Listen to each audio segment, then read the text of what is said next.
(10/3/2019) నుంచి 16/3/2019 వరకు ధనురాశి వారికి వార ఫలాలు ఈ రకంగా ఉన్నాయి. ధనురాశి వారికి వాస్తవంలో ఏలినాటి శని యొక్క సంచారం జరుగుతోంది.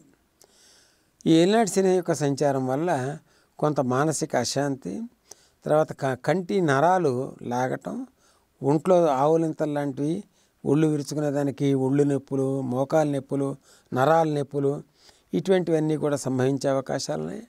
వాస్తవానికి అకాల భోజనం, ఇటువంటి చిన్న చిన్న సమస్యలు, పెద్ద సమస్యలు, వీటిలన్నింటినీ కలగాపులకంగా ఉండి ఒక మానసిక అశాంతిని ప్రేరేపించే అవకాశం ఎక్కువగా ఉంది. ఈ ధనురాశి వారికి మరి పరిహారం లేదా అంటే, మరి గోచారం కనుక ఒకసారి కనుక చూసినట్టయితే తద్వారా మనకి ఈ వారం లభ్యమయ్యేటటువంటి అమృత ఘడియలు ఏమిటి, అమృత ఫలాలను అందించగలిగేటువంటి పరిష్కార మార్గాలు ఏమిటి, వాటిని తెలుసుకోవాలి. గోచార రీత్యా ఈ వారం శనికేతువులు ధనురాశిలో సంచరిస్తున్నారు. వ్యయంలో దేవగురువు అయినటువంటి బృహస్పతి, ద్వితీయంలో శుక్రుడు, తృతీయంలో రావి, చతుర్థంలో వక్రించినటువంటి బుధుడు, పంచమంలో కుజుడు, సప్తమంలో రాహు. ఈ రకమైనటువంటి గ్రహ సంచారం ఉంది. ఈ రకమైనటువంటి గ్రహ సంచారం ఉంది కాబట్టి ధనురాశి వారికి కేవలం ఒక చిన్న ప్రతిబంధకం ఏంటంటే ఈ జన్మశనికి సంబంధించినటువంటి ప్రతిబంధకం. సప్తమంలో రాహు యొక్క సంచారం చాలా కాలం పాటు ఇక్కడే ఉంటుంది. కాబట్టి ఈ రెండింటినీ కనుక దృష్టిలో పెట్టి కనుక చూసినట్టయితే తాత్కాలికంగా ఉపశాంతి ఉన్నాయి. చాలా వరకు అంటే కొన్ని సంవత్సరాల పాటు ఉపశాంతిని పొందే మార్గాలు ఈ రెండు కూడా ధనురాశి వారికి అందుబాటులో ఉన్నాయి. తాత్కాలికంగా ఉపశాంతి ఏమిటంటే ఇనపగరిటెలో నువ్వుల నూనెతో దీపారాధన చేయటం, రావి చెట్టు చుట్టూతా ప్రదక్షిణ చేయటం, ఈ రెండు తాత్కాలికం. దీర్ఘకాలానికి సంబంధించినటువంటి ఉపశాంతులు ఏంటంటే చంద్రరాహు యొక్క కలయిక. సప్తమంలో రాహు యొక్క సంచారం జరుగుతోంది, దృష్టిలో పెట్టుకోవాలి. సప్తమంలో రాహు యొక్క సంచారం, పంచమంలో కుజుని యొక్క సంచారం జరుగుతోంది కాబట్టి కొంత హోమ ప్రక్రియ ద్వారా వీళ్ళు దీర్ఘకాలమైనటువంటి లాభాలు పొందే అవకాశం ఉంటుంది. హోమ ప్రక్రియలో వాడవలసిన వస్తువులు ఏమిటంటే ఒట్టివేళ్ళు, బావంచాలు, తుంగముస్తలు, కచ్చూరాలు. వీటిని ఉపయోగించి హోమ ప్రక్రియను కనుక నిర్వర్తించగలిగినట్టయితే అత్యంత సుగంధభరితమైనటువంటి వాతావరణం ఏర్పడుతుంది. ధనురాశి వారికి అంటే రాశ్యాధిపతి అయినటువంటి దేవగురు బృహస్పతి వ్యయంలో సంచరిస్తున్నాడు. ఇంట్లో శుభకరమైనటువంటి వ్యయానికి ఒక ప్రతిబంధకం ఏర్పడుతుంది కాబట్టి అది చేసుకునే అవకాశం లేకుండా ఉంటుంది.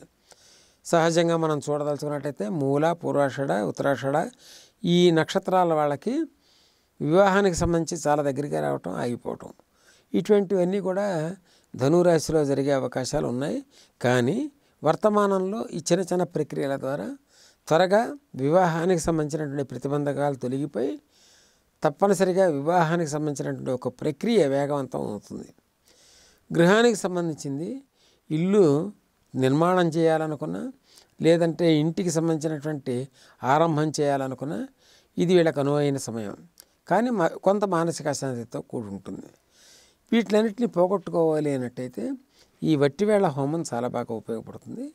చేసేదానికి బాగా అనువైన రోజులు ఏమిటంటే 10వ తారీఖు గణపతి వ్రతం, శాంతి చతుర్థి అనేటువంటి ఈ రోజున గణపతి వ్రతం, 13వ తారీఖున లక్ష్మీ సీతా పూజ, అమలక వ్రతం అనేటువంటి ఒక విశేషమైన ప్రక్రియ ఉంది, విశేషమైన రోజు ఉంది. ఆ ప్రక్రియను అవలంబించడం. 15వ తారీఖున సంక్రమణం. ఈ సంక్రమణం రోజున దానాలు ఇవ్వటం, విశేషించి ఛత్రదానం అంటే గొడుగు దానాన్ని ఇవ్వాలి. ఎప్పుడైతే మనం ఛత్రదానం చేస్తామో అంటే ఒక ఛత్రఛాయ ఒక వ్యక్తికి నీడనిచ్చేటటువంటిది, ఆశ్రయం ఇచ్చేటువంటి పరిస్థితిని మనం కల్పిస్తామో భగవంతుడు మనకు తప్పనిసరిగా నీడనిచ్చి ఆశ్రయాన్ని ఇచ్చే పరిస్థితి మనకు కూడా కల్పిస్తాడు. కాబట్టి ఛత్రదానం చేయాలి, ఘటదానం చేయాలి.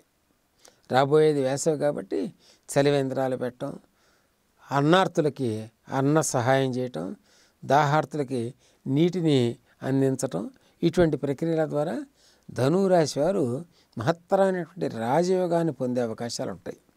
ఈ చిన్న చిన్న ప్రక్రియలన్నీ సంఘాన్ని దృష్టిలో పెట్టుకుని, గ్రహ సంచారాన్ని దృష్టిలో పెట్టుకుని చెప్పబోయే ప్రక్రియలు అన్నమాట.